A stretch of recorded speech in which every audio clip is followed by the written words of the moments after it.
Hey guys, welcome back to my video.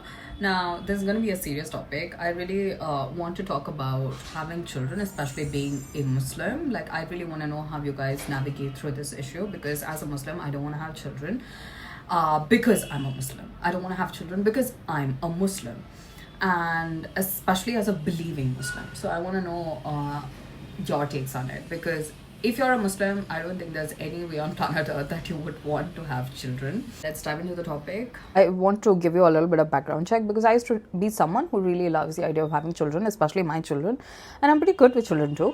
But as the days have passed, as I grow older, one thing I have been sure of is that I don't want to have children, and it's not because of the reasons you might have heard people talk about. Definitely, those are reasons that makes complete sense to me. Like, I don't want children for a lot of reasons, but this is one of those reasons that I haven't heard a lot of people talk about, and I really want to bring it to limelight, and I want to see what you guys think about it too. Now, I don't want children because I'm a big time believer of Islam. Like, I really believe Islam is true because Islam gives way too many evidences of this being the right religion. It gives all kinds of scientific evidences, logical evidences, all kinds of evidences you can probably think of to convince you that this is the right religion, and I'm fully convinced because I've studied the religion and I've never found flaws that way. But one thing that doesn't sit right with me is that being a believer, the idea of life that Islam talks about, if I was given a chance before being born to be born or to not exist, I would definitely choose the latter, and I would choose to not exist because the idea of existence is very exhausting according to Islamic ideologies. So what happens is that 60-70 years of your life you're supposed to live on this planet Earth, and you're supposed to go through immense amounts of tests and trials. Especially if you're a believer, then you're subjected to a lot of tests and trials. Like, we can think about all the Muslims in the world right now. All the Muslim nations, the believers are going through hell and beyond. So that's the idea that Islam promises, that you will be tested, you will be subjected to a lot of trials, especially if you're a believer, to see if you are a true believer. Now, after all of these tests and trials, you might think, especially when you're in this earth and when you're going through these tests and trials, like losing your loved ones or going through a physical ailment or even like incredible financial difficulties, you are already convinced that this is probably the worst that could happen to you. But no, after 60-70 years, what Islam says is that after like this, the life on this earth is literally the trivialist of it all. Like, it's getting worse. So you go through death after the life on earth, and the death is a painful process even for the best of believers, unfortunately. Even if you're a big time believer, death is said to be a painful process even for the prophets. Now, after this painful death that you have no choice to get out of, you go through your life in the grave. Now, in the grave, you're supposed to be in the grave for thousands and thousands of years, and if you have a good life in grave because you have succeeded your tests and trials in your earth, well and good. But even if something random happens and not succeeded in the worldly life, then you're going to rot in the grave in ways you cannot even begin to process. Like, if actually study religion, if we know the kind of punishments that is promised in the grave for people who have not made it, it's way beyond any nightmares you can possibly think of. Now, the thing is, you can never be promised of a good akhirah or a bad akhirah just because of your life on this earth.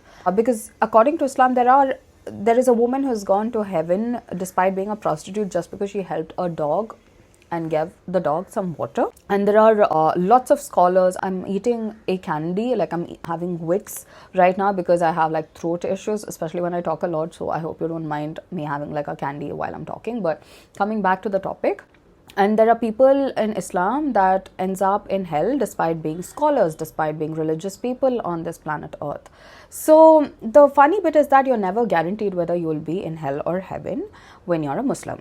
Now, after all of this ambiguity, just in case you don't make it, just in case you ended up doing something that you didn't know was an actual trouble, then you're rotting in the grave, right? You're rotting in the grave. Now, after rotting in the grave for thousands of years in ways you cannot even imagine, like the punishments are insane the way it's talked about. After all of this, you end up in the judgment day. Now, whether you're a believer or not, whether you're the best of believers, you still have to go through 50,000 years. In the judgment day in itself is like some 50,000 years. Judgment day is no piece of cake. It's the worst thing you can possibly think of. Even for believers, it is a judgment day where you're being judged, and it's a whole process. Like, if you think being to the court over here in the world in this worldly life in front of the judge is a big time problem, or is there something that you would like to avoid? Just imagine being judged in front of the creator of the universe. Like, it's no joke. And the way Islam describes it to details, it's crazy. The judgment day is insane. Even for the believers, it's not a pleasurable process to go through. And then after 50,000 years, mind you, 60, 70 years on this earth, and the tests and trials that earth brings is already beyond comprehension. And on top of that, 50,000 years, 10,000 years, 1,000 years in the grave after that, in the judgment day, all of this. And finally, after all of this torture, you finally get to be eternally in hell or eternally in heaven. Now, the thing is, if you're in heaven, if someone tells me that I am promised heaven, but I have to go through all of this despite all of that, right? I have to be in the grave all by myself under the under the soil, and then I have to live the trials and tests and trials of the world. Then I have to go through judgment day. Even if someone tells me that heaven is promised at the end of the day, I would choose not to be a part of any of this if I had a chance. But I am forced to do it. Now think about people who end up eternally rotting in hell. Now that's insane. That's crazy, right? So I don't want another human being subjected to this amount of ambiguity.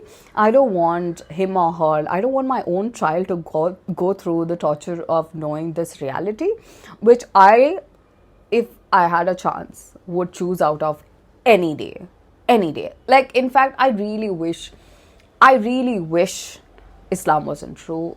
I really wish religions weren't true. But unfortunately, if you study the religion, it's very convincing. There's literally no way this ain't true, because that's how many evidences the religion puts forward to convince you and to be convinced of its reality. So if this is the reality, I don't want my children to go through the same thing. I really wish I could step out of this reality, and I don't want more people to go through this reality either. Let me know what you guys think in the comments. I really want to hear something that would give me some solace about this torture.